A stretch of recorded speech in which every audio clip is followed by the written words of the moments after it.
नमस्कार दोस्तों, स्वागत है आपके अपने यूट्यूब चैनल ज्ञान फॉर एग्जाम में। आपके लिए जो एग्ज़ाम का बूस्टर डोज सीरीज चलाया जा रहा था लूसेंट समान ज्ञान का, जो कि आपके आने वाले सभी एग्जाम्स के लिए बहुत ही महत्वपूर्ण होने वाला है।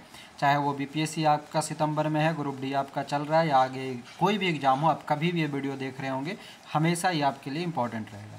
आज की क्लास में हम लोग भौतिकी यानी कि फिजिक्स को कर रहे थे, जिसका आज दूसरा क्लास होगा। इससे पहले एक क्लास और अपलोड कर दिया गया है, आपने अगर वो नहीं देखा है तो लूसेंट जीके का प्लेलिस्ट में जा कर के आप सारा सर्च कर लेंगे। तो आइए चलते हैं अब दूसरे क्लास में, जहाँ भी हम लोग पढ़ेंगे। साथ ही साथ हमारे क्लास जो रिकॉर्डेड हो रहा है वो भी है, तो आपको कुछ उनके भी आवाज़ आएंगे, तो आप लोग उससे कोई दिक्कत नहीं, आप लोग ध्यान से सुनिएगा। हम लोग वहाँ पे रिवीजन कराते रहते हैं, करते रहते हैं, तो रिवीजन आपका भी होता रहेगा।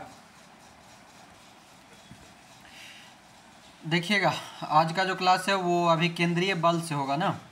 पीछे हम लोग आवेग तक पढ़ चुके थे, यानी कि दूसरा चैप्टर है ना, दूसरा चैप्टर चल रहा था गति का। तो गति का के गो नियम,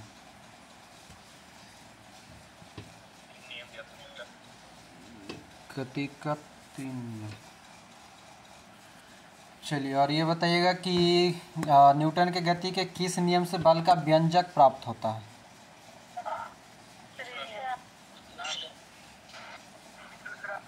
बल का व्यंजक दूसरा नियम से।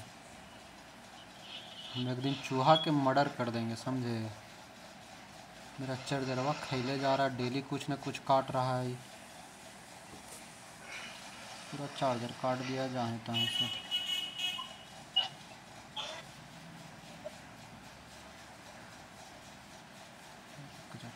बताते हैं। चलिए आगे बताइएगा कि जो बल है वो कैसी राशि है, सदिश की अदिश? सदिश राशि है। एटो जो होता है, एटो 10 का कितना घात?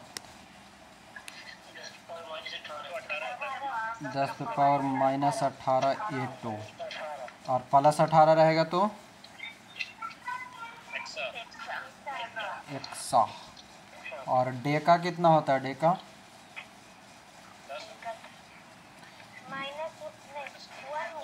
डेका 1, डेका 10 पे पावर 1, और डेसी -1। हाँ, ये बताइएगा कि पाई के मान की गणना सबसे पहले किसने किया था? आर्यभट्ट। पाई का मान आर्यभट्ट। रॉकेट जो होता है वो किस सिद्धांत पर काम करता है? संवेग संरक्षण का सिद्धांत पे काम करता है, ठीक है। और बैलगाड़ी पर चलता हुआ व्यक्ति अचानक ब्रेक लगने पर आगे की ओर झुकता है, किसके कारण? पहला नियम के कारण, जड़त्व के कारण, ठीक है। 1 न्यूटन बराबर के गो डाइन? 1 न्यूटन बराबर 10 पे पावर 5 डाइन। और 1 जूल बराबर के गो अर्ग? 10 पे पावर 7 अर्ग। और 1 पार्सेक बराबर कितना प्रकाश वर्ष?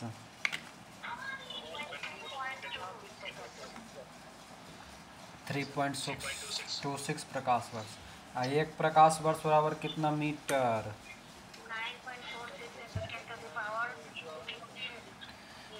15 मीटर। पदार्थ का परिमाण का एसआई मात्रक? मोल। तो आइए अब समझते हैं इधर गोल गोल अभिकेंद्रीय बल। ठीक है, तो अब आज की क्लास को हम लोग कंटिन्यू करेंगे अभी केंद्रीय बल से, सेंट्रीपिटल फोर्स से। कल के क्लास में हम लोगों ने पहला चैप्टर पढ़ा था मात्रक, दूसरा चैप्टर पढ़ा था गति, और गति के अंतर्गत 3 गो नियम हुआ हमारा इम्पोर्टेंट था, उसको भी हम लोग पढ़ लिए थे। सारणी आपको याद करने के लिए बोले थे, जो कि घात के रूप में है, वो है ना, वहाँ तक सब लोग याद कर लीजिएगा। नहीं याद है तो जिनको याद है वो भी याद करते रहिएगा। बाकी बात रह गया है आज की क्लास में, देखें तो कहता है अभी केंद्रीय बल। न्यूटन का दूसरा नियम कैसा है? बोलिए। अब देखिएगा अभी केंद्रीय बल क्या कहता है कि जब कोई वस्तु किसी वृत्ताकार मार्ग पर चलती है तो उस पर एक बल वृत्त के केंद्र की ओर कार्य करता है, इस बल की ही अभिकेंद्रीय बल कहता है। मतलब कुछ न है, कोई भी जो वस्तु है वो कोई वृत्ताकार मार्ग पर आप चलेगा, वो क्या बोलते हैं, मौत का कुआं देखे हैं, उसमें जब आप चलिएगा तो मौत के कुआं में क्या होता है कि बल जो है एक वृत्त के केंद्र की ओर कार्य करता है, वही बल क्या कहलाएगा, अभिकेंद्रीय बल कहलाएगा। हमको इसका डिफिनेशन याद रहे न रहे, मगर ये याद रहना जरूरी है कि इस बल के अभाव में वस्तु वृत्ताकार मार्ग पर नहीं चल सकती है। हमें यही याद रखना है क्या, कि जो कोई भी वस्तु वृत्ताकार मार्ग पर चलता है उसके चलने का कारण क्या है कि उसका जो बल है वो केंद्र की ओर कार्य करता है और केंद्र और बाउंड्री के बीच में एक संबंध बनाता है जिससे उसमें स्थायित्व प्राप्त होता है, और उस स्थायित्व के कारण ही क्या करता है, राउंड राउंड गोल गोल घूमता। वही यहाँ पर दिया है कि यदि कोई एम द्रव्यमान का पिंड भी चाल से r त्रिज्या के वृत्तीय मार्ग पर चल रहा है तो उस पर कार्यकारी वृत्त के केंद्र की ओर आवश्यक अभिकेंद्रीय बल, इसका फॉर्मूला आप याद रख लीजिएगा, mv²/r। एम आपका द्रव्यमान है, भी आपका पिंड की चाल है, r आपका त्रिज्या है और एफ तो आपका बल है ही। दूसरा उसी तरह का होता है सेंट्रीफ्यूगल फोर्स, अपकेंद्रीय। जैसे अभिकेंद्रीय मतलब केंद्र की ओर, उसी प्रकार से अपकेंद्रीय को एक और नाम दिया गया है अजड़त्वीय फ्रेम। कहता है कि अजड़त्वीय फ्रेम में न्यूटन के नियमों को लागू करने के लिए कुछ ऐसे बलों की कल्पना करनी होती है जिन्हें परिवेश में किसी पिंड से संबंधित नहीं किया जा सकता, और ये बल छदम या जड़त्वीय बल कहलाता है। इसको याद रखिएगा, छदम या जड़त्वीय बल किसको कहते हैं, तो अपकेंद्रीय बल को कहते हैं। और अपकेंद्रीय बल एक ऐसा ही जड़त्वीय बल या छदम बल है, इसकी दिशा अभिकेंद्रीय बल के विपरीत मतलब केंद्र के बाहर। रीजनिंग पढ़ते हैं ना जी, तो रीजनिंग में रहता है ना कि 5 गो आदमी है तो उसका मुख्य केंद्र की ओर, जब आदमी मुख्य केंद्र की ओर रहेगा तो अभिकेंद्रीय, जब आदमी का मुख जो है बाहर की ओर तो अपकेंद्रीय। बात समझ गए, सिंपल सा है। फिर कहता है कि इसकी दिशा अपकेंद्रीय बल के विपरीत दिशा में होती है, और हमको जो याद रखना वो याद रखना कपड़ा सुखाने की मशीन, कौची बोलते हैं उसको, वॉशिंग मशीन, दूध से मक्खन निकालने की मशीन जो मठवा महते हैं, ठीक है, कौची तो बोलबो करता है हमारे यहाँ, भुला गए, देखिए मम्मी कभी तो बोलती है इसको जी, माठी कौची तो छोड़िए भुला गए। क्या कहता है कि कपड़ा सुखाने की मशीन, दूध से मक्खन निकालने की मशीन, ये सभी क्या है, अपकेंद्रीय बल है। आगे कहता है नोट। नोट में क्या दिया है कि वृत्तीय पथ पर गतिमान वस्तु पर कार्य करने वाले अभिकेंद्रीय बल की प्रतिक्रिया होती है। अब यहाँ पर जो है ना ये सब ही हम लोगों को खाली एग्जाम्पल ही याद रखना मेन इंपॉर्टेंट हो जाता है इस सब का। क्या कहा नोट में कि वृत्तीय पथ पर गतिमान वस्तु पर कार्य करने वाले अभिकेंद्रीय बल की प्रतिक्रिया होती है जैसे मौत के कुआं, ठीक है। बाकी इसका एग्जाम्पल सब समझने की जरूरत नहीं है। मौत का कुआं जो है वो उसी पर काम करता है, क्योंकि जो व्यक्ति होता है साइकिल चालक वो किनारे किनारे और केंद्र के बीच में जो बल लगता है वही उसको एक समानांतर रूप से क्या करता है, एक बॉन्डिंग देता है, और वो बॉन्डिंग से वो क्या करता है, उसी पथ पे गतिमान रहता है, बाकी और कुछ नहीं। देखिए यहाँ पर एक पॉइंट लिखा है कि कभी कभी बाहर की ओर कार्य करने वाले इस प्रतिक्रिया बल को भ्रमवश अपकेंद्रीय बल कह दिया जाता है, जो कि बिल्कुल गलत है। यानी कि मौत के कुआं से अगर कथनात्मक रूप से प्रश्न पूछ ले हमसे तो ध्यान रखिएगा कि अपकेंद्रीय बल का कहीं से भी कोई संबंध मौत के कुआं में नहीं है, अभी केंद्रीय बल से संबंध है। अब आते हैं आगे, बल आघूर्ण मोमेंटम ऑफ फोर्स। बल आघूर्ण की अगर बात करें तो यहाँ पर क्या कहता है, सीधा सा कुछ होना, एगो क्या बोलते हैं, कल एगो कोई एग्जाम्पल दिए थे कोणीय वेग वाला, हाँ या ना, यस सर, ठीक है। वही यहाँ पर बल आघूर्ण का खाली आप ये जो नीचे दिया हुआ है फॉर्मूला, T बराबर बल गुने आघूर्ण और सदिश राशि मात्रक न्यूटन मीटर, बाकी समझिए होता क्या है, हम किताब में पढ़ेंगे। जिनका लगता होगा किताब पढ़ दीजिए तो हम अपने से पढ़ लीजिए। बल आघूर्ण क्या कहता है ना कि कोई भी पिंड लीजिए और ओकरा एगो अक्ष से घुमाइए, ये हमारा उंगली, एक चारों ओर घुमाइए, एरा मेरा धागा बांध करके। ये जो घूमेगा ना, आप देखे की जरूरत ना है। अच्छा कैमरा ऑन है ये हाँ देखिएगा, हम तो बस बता रहे थे कि बला घूर्णन जो है अच्छा दिख ही रहा है तो देखिए, ये उंगली हुआ ना, अब उंगली हुआ तब कैसे बता दें। ये हमारा अंगूठी है, ससुरारी ना है, ऐसी मम्मी दी है बना के, जो वाला ये हुआ, ठीक है।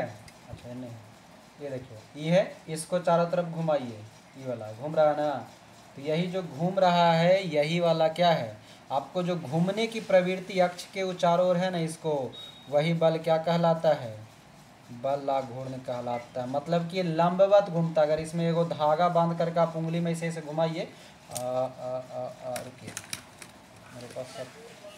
मेरे पास सब कुछ है। अरे इधर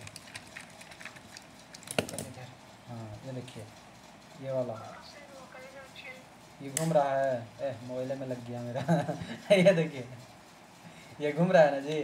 तो ये जो लंबवत बना रहा है ना, ये वाला ये जो लंबवत बना रहा है, और ये अपने अक्ष पे ये उंगली में जो फंसा हुआ घूम रहा है, और ये जो लंबवत दूरी बना रहा है वही क्या है, उसका मोमेंटम ऑफ फोर्स है। एक रेखा बन जाता है, ये रेखा बना, देखिए ना, ये इसे सीधा जो जा रहा है वही इसका दूरी है, इतना दूरी तय करेगा। और ये जो रस्सी जहाँ पर बंधा हुआ सिक्कड़, वो क्या है, उसकी एक रेखा बन गया। उसी रेखा में वो चलता रहेगा, चलता रहेगा, चलता रहेगा, उसको एक क्रिया मिल जाएगी। और क्रिया मिल जाएगा तो दोनों बल और बलाघूर्ण दोनों का मल्टीपल कर देंगे, वही हमारा बलाघूर्ण कहलाएगा। बल मतलब आप कितना तेज ये फोर्स लगा रही है, देखिए कितना जोर से हम घुमा रहे हैं जो। और दूसरा बात, ये कितना बार, प्रत्येक बार कितना लंबवत दूरी तय कर रहा है जो। ये दोनों का गुणनफल ही बलाघूर्ण कहलाता है। कैसी राशि है, तो सदिश राशि है। बाकी अब ज़्यादा प्रैक्टिकल ना करिए, फिर ज़्यादा गड़बड़ हो जाएगा। आगे आइए, बस समझ गए ना बलाघूर्ण। हाँ, अब आगे कहता है सरल मशीन। और अल्लाह बड़ा बढ़िया चीज़ है ये सरल मशीन, उत्तोलक आएगा इसी में। सरल मशीन क्या कहता है कि ये सिंपल मशीन है, कुछ ना यारो में ना कुछ पढ़े ला है जी सब जी, ऐसे आप लोग पढ़ते हैं, लाइए पढ़ देते हैं। क्या कहा कि यह बल घूर्णन के सिद्धांत पर कार्य करता है। सबसे पहला पॉइंट क्या, तो सरल मशीन या सिंपल मशीन जो होता है बल घूर्णन के सिद्धांत पर काम करेगा, यानी कि बल या इंटू आघूर्ण, ये दोनों मिलकर के कहलाएगा बलाघूर्ण। ठीक है। कहा कि सरल मशीन एक ऐसी युक्ति है जिसमें हम किसी भी काम को आसानी से कोई बल लगा करके आसानी से उठा सकते हैं, कर सकते हैं, उसी को हम सरल मशीन कहते हैं। वो सभी मशीन जो हमारी काम को आसान कर दे, वो सभी मशीन जो हमारे कम बल में ज़्यादा भार उठा दे, वो सभी क्या है, सरल मशीन है। जैसे उत्तोलक है, घिरनी है, आनत तल है, स्क्रू है। स्क्रू समझ रहे हैं ना, पेचकसवा। औरों से ना समझ में आता है तो दरवाज़ा जानते हैं, दरवाजा में ये जो ये कुंडी लगल है ना, जब पूरी छोड़िए ना, दिखता होगा, छोड़िए ना, दिखाएंगे। दरवाज़ा का जो कब्जा होता है ना जी, कब्जा जी, ये वाला किनारा में कब्जा रहता है, इसे इन्हें रहता है ना, और हैंडलवा का नहीं रहता, उसके विपरीत रहता है ना। जने कब्जा रहता है उसका हैंडल विपरीत रहता है कि उसी साइड रहता है, विपरीत रहता है। काहे कि डिस्टेंस बढ़ेगा तो काम ज़्यादा आसानी से होगा। रिक्शा चालक को देखे हैं, रिक्शा ठेला चलाता है, उसका चैन जो होता है और पैडल के बीच में दूरी ज़्यादा होता है, काहे कि उससे बल कम लगता है। वही अगर ये जब चैन और पैडल लगा दीजिएगा नज़दीक में, रिक्शा वाला का हालत ख़राब हो जाएगा, खींच नहीं पाएगा। तो उसी को कहते हैं सरल मशीन। चलिए अब देखिए, एगो उत्तोलक का यहाँ पर चर्चा किया है। उत्तोलक में कुछ ना पढ़ेला ना हो, खाली एक एग्जाम्पल याद कर लिया, हमने के एग्जाम में वही पूछा जाता है। एग्जाम्पल जो भी है सब याद कर लीजिएगा। उत्तोलक क्या कहता है कि उत्तोलक एक सीधी या टेढ़ी दृढ़ मतलब मजबूत छड़ होती है जो किसी निश्चित बिंदु के चारों ओर स्वतंत्र पूर्वक घूम सकती है। और उत्तोलक जो होता है 3 बिंदु पर काम करता है, आलम्ब, आयास और भार, FEL पे काम करता है, फलक्रम, एफर्ट और लोड पर। फलक्रम किसको कहेंगे, जहाँ पर कोई निश्चित बिंदु के चारों ओर कोई छड़ घूमेगा, एगो मेन बिंदु रहेगा ना, उस मेन बिंदु से अगर कोई छड़ घूमना शुरू कर दे उसको आलम्ब यानी कि फलक्रम कहते हैं। एफर्ट उसको कहेंगे जहाँ से हम बल लगाएंगे, ये हमारा हो गया फलक्रम। और यहाँ से इसको इसे मोड़ेंगे तो ये आयास। और जितना उठाएंगे उभार। ठीक है, आप समझ गए। ये देखिए समझाते हैं, एक बार में समझा देते हैं। ये हुआ बोतल, ये हुआ कलम। गिर तो ना समझेगा, गिर जाएगी। हाँ, दिख रहा है सबको? बोलिए जल्दी। दिख रहा है? अब देखिए, लीजिए पहले ही तो गिर जाता है ये करके रखते हैं। अब देखिएगा, ये ऐसे यहाँ पे रखे ना, ठीक है। तो ये मेरा रखा हुआ है, मान लीजिए कोई मजबूत छड़ है, और ये जहाँ पर मान लीजिए इसके एकदम बीचा बीच में रखे, बीच में रख के इसको घुमा रहे, यानी कि एकदम स्वतंत्र रूप से घूमना शुरू कर देगा। तो ये इसका क्या है, आलम्ब है, फलक्रम है। और हम इधर से मान लीजिए इसको उठाए, एफर्ट लगाए, तो ये इधर ऐसे उठ गया। तो जो हम उठाए ना, उठाने के लिए जो बल लगाए ना, वो बल हमारा हो गया आयास, एफर्ट लगाया। अरे इतना वजन लग रहा है, हाँ अब उठ गया उठ गया, ये हो गया एफर्ट। और इधर मान लीजिए कुछ हम वजन बांधे हुए हैं, आप इधर लगा रहे हैं, और ये धीरे धीरे धीरे धीरे धीरे इससे उठ गया इससे। ठीक है, जब ऊपर उठ गया तो वो क्या हो जाएगा, हमारा भार हो जाएगा। ऐसे बात समझ गए? क्या भी कोई दिक्कत? बोले जल्दी।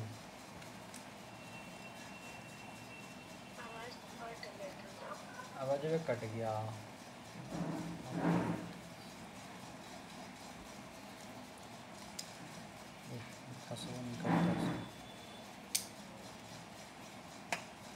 ये दिख रहा है? बोले जल्दी।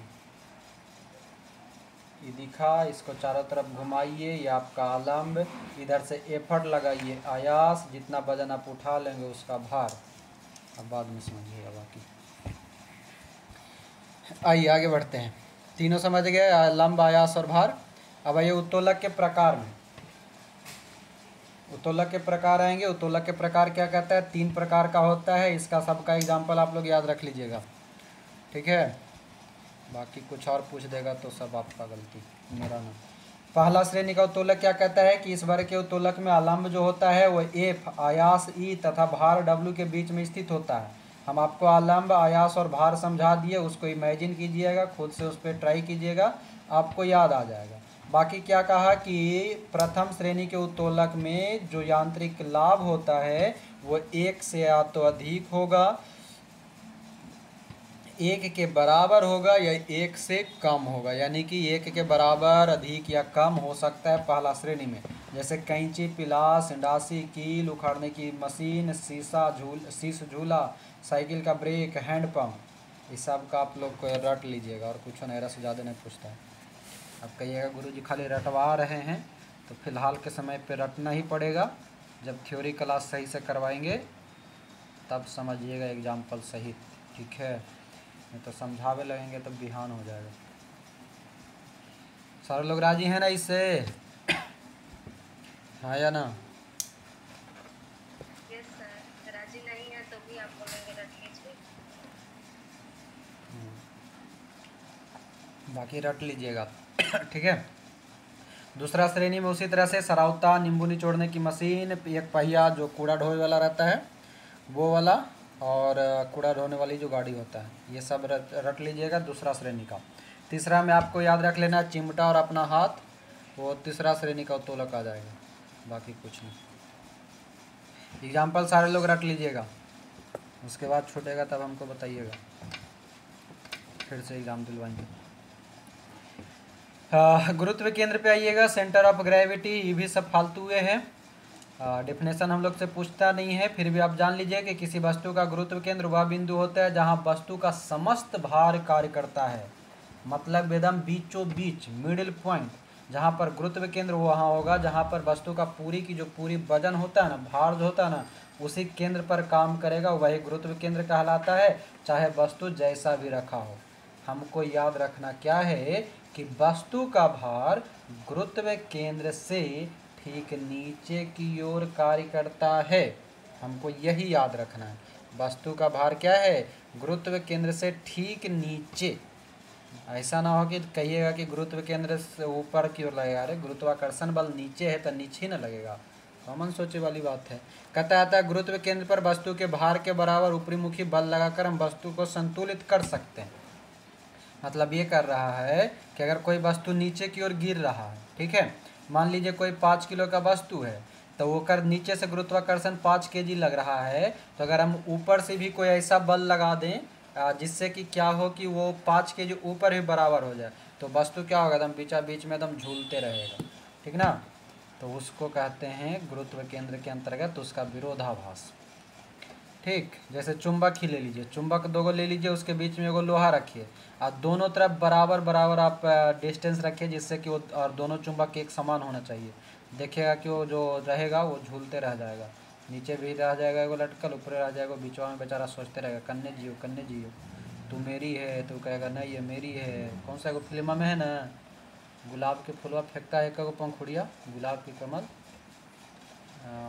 कुछ ही नाम है, शाहरुख खान का कोई फिल्म है, भुला गया, किन को याद है?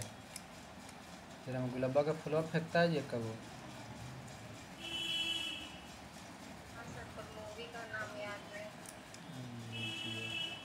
कौन जमाना में है आप लोग? अच्छा हाँ, किरण वाला, हाँ वही किरण वाला ही, बादशाह शायद मूवी है, किसान साग से कुछ है, छोड़ी जानी, ठीक है, उसमें वही करता है। अब कहता है संतुलन के प्रकार। संतुलन भी आपको 3 प्रकार का होगा, हम ऐसे ही बाई लैंग्वेज आपको समझा देते हैं। संतुलन का मतलब 3 प्रकार के, अस्थाई, अस्थाई और उदासीन। अस्थाई यानी कि स्टेबल उसको कहेंगे जो एकदम संतुलित स्थिति में रहे, थोड़ा सा भी विस्थापित करने पर वो पुनः अपनी स्थिति में आ जाए, उसको संतुलित अवस्था में अस्थाई कहते हैं। अस्थाई क्या होता है कि जब उसको वो खड़ा है उसको गिरा दीजिए तो उठेगा नहीं, उसको बोलते हैं अस्थाई। और जो उदासीन क्या होता है कि जब कोई वस्तु जो होता है वो संतुलन की स्थिति में थोड़ा सा विस्थापित करने पर गुरुत्व केंद्र उसी ऊंचाई पर बना रहता है जहाँ पर उसको छोड़ दिया जाता है, उसको उदासीन कहते हैं। मतलब ये हो गया ना, कैसे समझा दूँ, क्योंकि एक बार और कैमरा ऑन करते हैं। देखिए मान लीजिए ये ऐसे खड़ा है, दिख रहा है, थोड़ा सा समझिएगा, ये ऐसे खड़ा है, इसको ऐसे किए, हल्का सा बल लगाए मगर फिर से ये ऐसे आ गया, तो ये अस्थाई हो गया, ठीक है। हल्का झुकाए मगर फिर वही अवस्था में आ गया, अस्थाई। दूसरा हो गया अस्थाई, बल लगाए नीचे गिर गया, अस्थाई, ठीक। और तीसरा क्या होता है कि तीसरा उदासीन ये होता है, ऐसे लगाए हटा भी दिए तो ऐसे ही रह जाएगा, न इधर आएगा न नीचे जाएगा, वैसे जैसे झुकाए वैसे ही झुकल रह जाएगा, उसको कहेंगे उदासीन संतुलन। बात समझ में आया? हेलो जी, नहीं होता हमें की करिए, उदासीन हो गया। और अस्थाई में यही, जैसे देखिए ये था ना, ये ऐसे खड़ा किए, इसको हल्का सा बल लगाए तो ऐसे झुकेगा मगर फिर ऐसे आ जाएगा, ये हो गया अस्थाई। अस्थाई जब इसको ऐसे गिराए तो ये गिर गया, अस्थाई। और उदासीन, इसको ऐसे था, इसको ऐसे किया ऐसे ही रह गया, उदासीन, न नीचे ही गया न सीधा हुआ, उदासीन। बात समझ गए? चलिए अब है अस्थाई संतुलन के शर्त। क्या कहता है कि किसी वस्तु के अस्थाई संतुलन के लिए 2 शर्त होना चाहिए।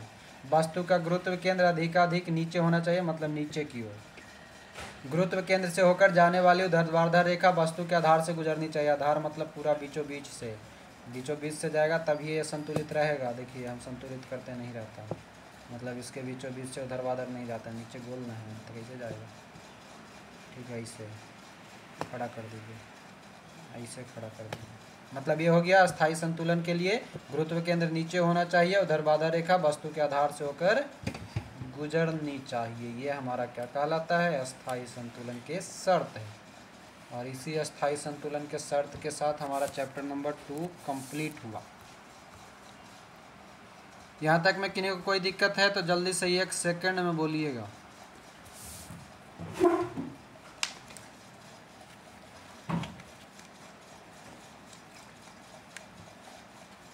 सब जिंदा लाश बने हुए हैं कि मरल मुर्दा बने हुए हैं जी?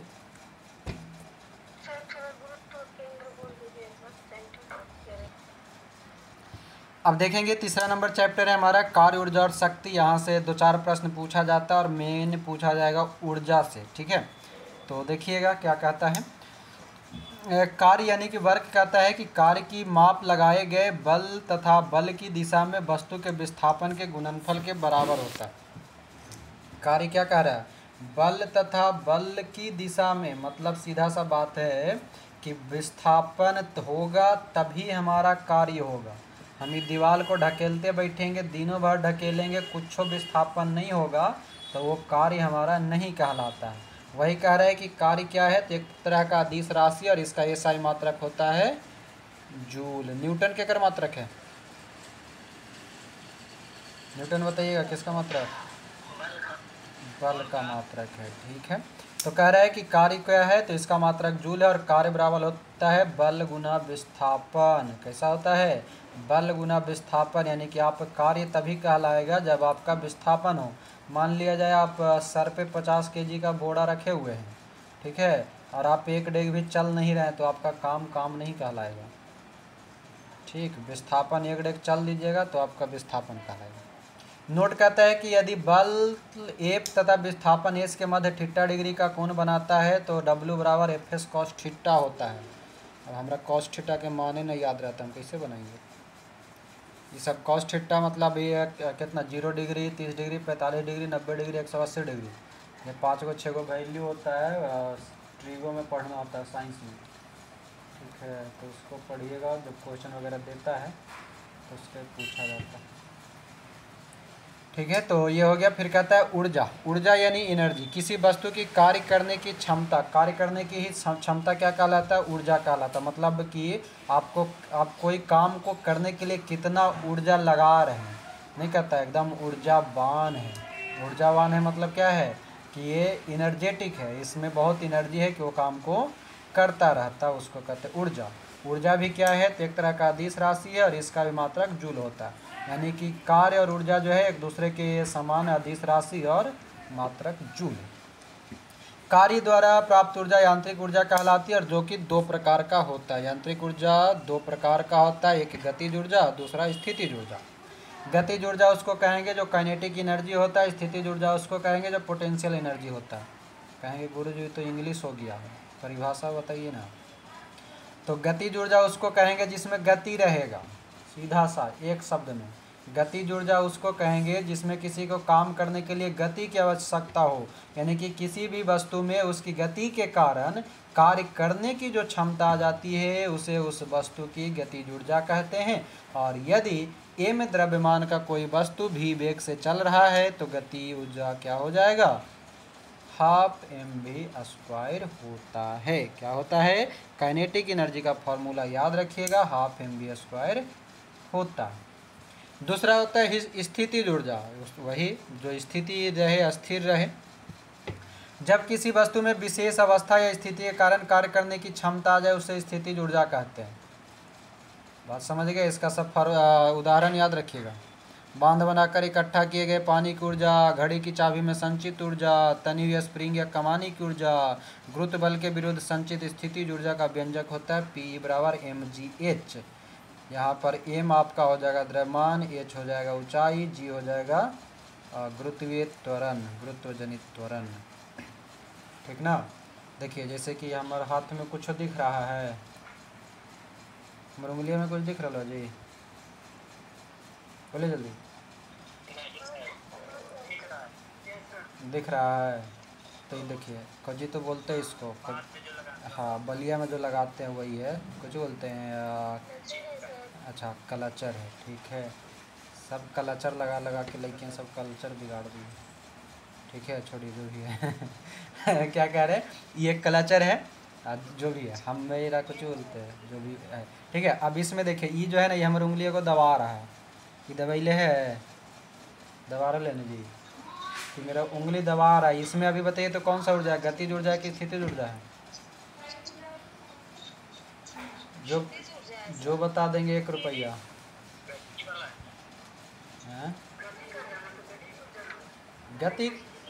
गति कहाँ कर रहा है, बले हम पर बल लगा रहा है, बल लगा रहा है, मगर ये कुछ कर नहीं रहा है, ये ऊर्जा खाली लगा रहा है, स्थितिज ऊर्जा है। ठीक है, क्या है, स्थितिज ऊर्जा है ये, ठीक ना। गतिज ऊर्जा तब होता जब ये गतिशील रहता, इससे भागते रहता, तब गतिज ऊर्जा कहलाता। समझ गए, ये भी स्थितिज ऊर्जा में है। चलिए, तो स्थितिज ऊर्जा क्या हो गया, P बराबर mgh और काइनेटिक एनर्जी बराबर हाफ mv² ये दोनों का फार्मूला याद रख लीजिएगा, काम आपका बन जाएगा। अगला है ऊर्जा संरक्षण का नियम। ऊर्जा संरक्षण के नियम में कुछ न पढ़ना है, सीधे सीधे ये याद रखना है कि ऊर्जा न कभी नष्ट होता है और न कभी उसको उत्पन्न किया जाता है। ऊर्जा जो है एक रूप से दूसरे रूप में परिवर्तित होता है। बात समझ गए। और इसी को हम क्या कहते हैं, ऊर्जा संरक्षण का सिद्धांत कहते हैं या नियम कहते हैं। बाकी नीचे आपका टेबल दिया हुआ है, टेबल आपको याद रख लेना है, जो कि सबको लगभग याद होगा ना। डायनमो है जो बताइए तो किसको किस में बदलेगा डायनमो। यांत्रिक ऊर्जा को विद्युत ऊर्जा में, यांत्रिक ऊर्जा को विद्युत ऊर्जा में बदलता। मोमबत्ती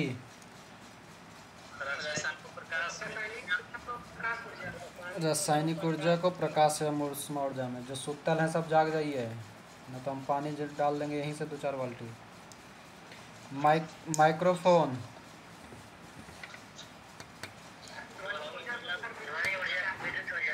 ध्वनि ऊर्जा को विद्युत ऊर्जा में माइक्रोफोन। लाउड स्पीकर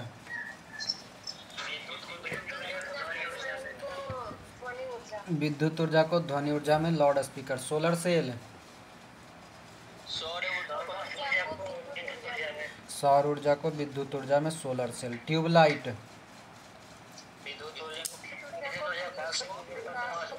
विद्युत ऊर्जा को प्रकाश ऊर्जा में ट्यूबलाइट बदलेगा। विद्युत मोटर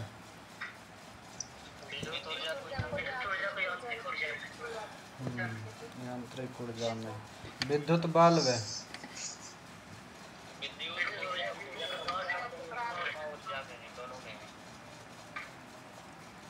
चलिए, तो ये हो गया विद्युत बल्ब विद्युत ऊर्जा को प्रकाश और ऊष्मा ऊर्जा में। विद्युत सेल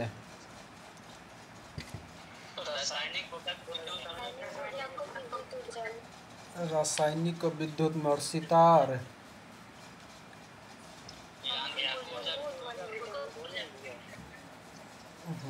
तो यांत्रिक ऊर्जा को ध्वनि ऊर्जा में। चलिए, तो ये हो गया समाप्त। अब है संवेग एवं गतिज ऊर्जा में संबंध। सीधा सीधा समझ लीजिए, गतिज ऊर्जा का सूत्र क्या था। गतिज ऊर्जा का सूत्र क्या था जी, हाफ mv² था।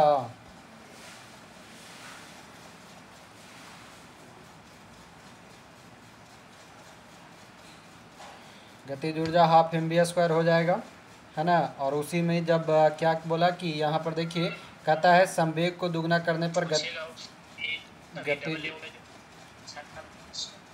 हाँ, कि संवेग को दुगना करने पर गतिज ऊर्जा 4 गुनी हो जाएगी। वही है P² बराबर 2m। आगे है शक्ति। शक्ति पे आइएगा। शक्ति यानी पावर। पावर क्या कहता है कि कार्य करने की दर को, शक्ति किसको कहेंगे, कार्य करने की दर को। पावर और एनर्जी में अंतर होता है। आपकी क्षमता जो है वो एनर्जी बताता है, लेकिन आप कितना काम कर रहे हैं वो आपका पावर बताता है। कहता है कि कार्य करने की दर को शक्ति कहते हैं। यदि किसी कर्ता द्वारा W कार्य t समय में किया जाता है तो कर्ता की शक्ति W/t होगी। और शक्ति का ये सही मात्रक वाट है, जिसे जेम्स वाट के सम्मान में रखा गया है। बॉक्स में देखिए, शक्ति बराबर है कार्य बटा समय या जूल बटा सेकेंड या वाट या 10⁻7 अर्ग पर सेकेंड। सब एक समान है। 1 किलो वाट बराबर होता है 1000 वाट और 1 मेगा वाट बराबर होता है 10⁻6 वाट। याद रहेगा सबको, बॉक्स वाला याद रख लीजिएगा। शक्ति की एक और मात्रक होती है अश्व शक्ति, और अश्व शक्ति जो है इकाई जेम्स वाट के द्वारा ही दिया गया था। यानी कि अश्व शक्ति कौन दिया था, तो जेम्स वाट दिया था। एक अश्व शक्ति बराबर कितना वाट, जल्दी बताइएगा। हॉर्स पावर बराबर 746 वाट। एक अश्व शक्ति HP बराबर 746 वाट। और 550 फीट LBS भी होता है। और 746 गुना 10⁻7 अर्ग पर सेकेंड होता है। यानी कि 1 वाट बराबर 10⁻7 अर्ग पर सेकेंड होता है। 1 वाट बराबर 10 पे पावर 7 अर्ग पर सेकेंड होता है। और 1 किलो वाट बराबर कितना HP होता है? तो 1.34 HP होता है। हाँ, तो ये सब इतना याद रख लीजिएगा। नीचे में वाट सेकंड का आपका कुछ दिया है। वाट सेकंड, 1 वाट सेकंड बराबर क्या होता है? 1 वाट गुना 1 सेकंड यानी कि 1 जूल। 1 वाट सेकंड बराबर 1 जूल। 1 वाट घंटा बराबर 3600 जूल। और 1 किलो वाट घंटा बराबर 1000 वाट घंटा या 3.6 गुने 10⁻6 जूल। ठीक है, 1 किलो वाट घंटा बोलेगा kWh, तो 1000 वाट घंटा 3.6 गुने 10⁻6 जूल। और ये बॉक्स देखिए बड़ा इंपॉर्टेंट है। ये बॉक्स से अभी क्वेश्चन पूछ लेता दरोगा वाला में। ठीक है, W है, किलो W है, MW और HP है, ये सभी शक्ति का मात्रक है। इसी में दे दिया था कुछ ना, देखो शायद kWh घुसा दिया था कि इनमें से कौन सा शक्ति का मात्रक नहीं है। ठीक, तो ये याद रख लीजिएगा कि kWh, WS watt second, watt hour, kilo watt hour ये कार्य और ऊर्जा के मात्रक है, जबकि watt, kilo watt, megawatt, horse power शक्ति के मात्रक है। बात समझ गए? समझ गए। तीसरा नंबर चैप्टर में किन्हीं को कोई दिक्कत? हाँ या ना?